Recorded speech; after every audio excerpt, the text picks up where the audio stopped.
My name is Joe Chirchirillo. I am living in North Bennington, Vermont. I've been there for about 20 years. You can tell from my accent that I'm actually from Queens. And the name of the piece is Ring Tower. And it has nothing to do with the Lord of the Rings, I can show you.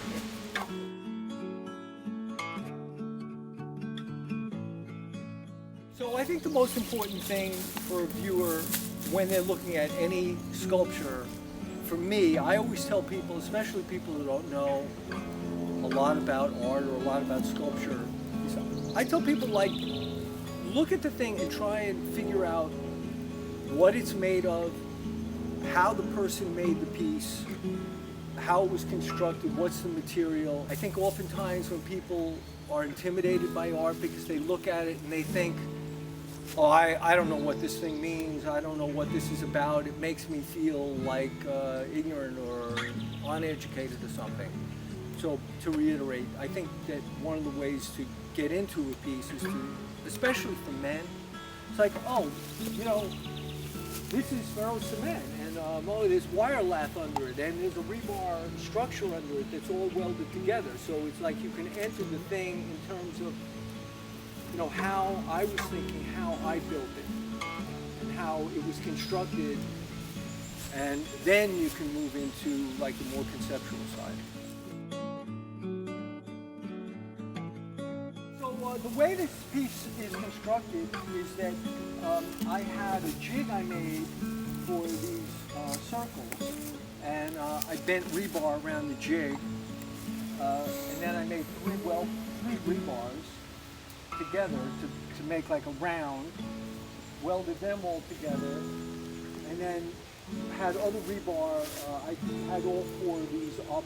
There was some various cutting and welding and manipulating, and then it was covered with wire lath, and then this is pigmented stucco. So the blue pigment and the black pigment are right in the stucco, and then the stucco is applied really by hand. I wanted the surface to be tactile and a little bit rough, so that's the process. The way I see all of my work is that what I'm trying to do is make hybrid objects which look very man-made and kind of almost industrial and organic and natural simultaneously. I see them as like I'm trying to like join both things. So I work with structure a lot, but I want the structures to look reminiscent of some organic, maybe not organic. Maybe they look like lava, maybe they look like a rock, maybe they look like a vine, maybe they look like a tree. But at the same time, they may look like a bridge, or they may look like some kind of like structure before sheathing went on a building. In that way, I feel like they're relevant in terms of, you know, Earth Day and fitting in with that theme.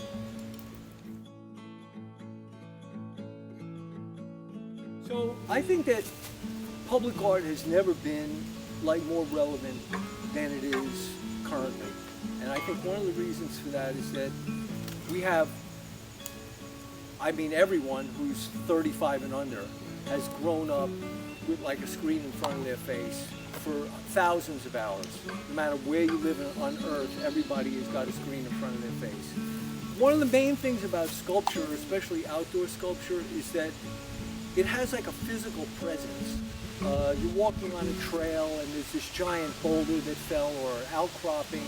You know, we are of this earth and we evolved out of this earth, and the way that we relate to trees, the way we relate to rocks, mountains, you know, we're in scale with nature, and we need to be brought back into that reality of the feel of something, the structure of something, how to relate to things in landscape, in a way that people did when they lived closer to the earth. I'm hoping that public art or sculpture in some ways can get people away from the screen for a couple of minutes and try and engage with a physical object that someone created. So when it comes to when people ask oftentimes what's the inspiration of a specific piece, it's going to be difficult for me to answer that because I'm sort of on like my own personal journey about making sculpture and like why I make a piece and why I don't make a piece. And I have been involved with like an idea called sculpture systems, what I call sculpture systems, for 20, 25 years now. And all of my ideas and all of my inspirations evolved out of that idea of sculpture systems. They're about what I said before, about them being part natural, part man-made, but they're also about being a system. And so my inspiration for this kind of, for my sculpture comes from that. It comes from trying to connect those ideas between things that are micro and things that are enormous, and trying to find like what is the way that nature and what is the way that the earth has created things for all these eons, and of which we are part, which we all tend to forget. We all are walking around in our own little bubble, and in our own little political bubble, and you know, at the same time, I like to think about geological time sometimes because, you know, there can be a lot coming at us in the world these days. There's just an enormous amount of stuff coming at us. And like the amount of time between a one-celled animal and a multi-celled animal, like I don't know how many billions of years geologically. Geologic time is so unbelievably mind-blowing. And we need to start to think about ourselves as, you know, part of this process that the earth is going through, and that we're not separated from it.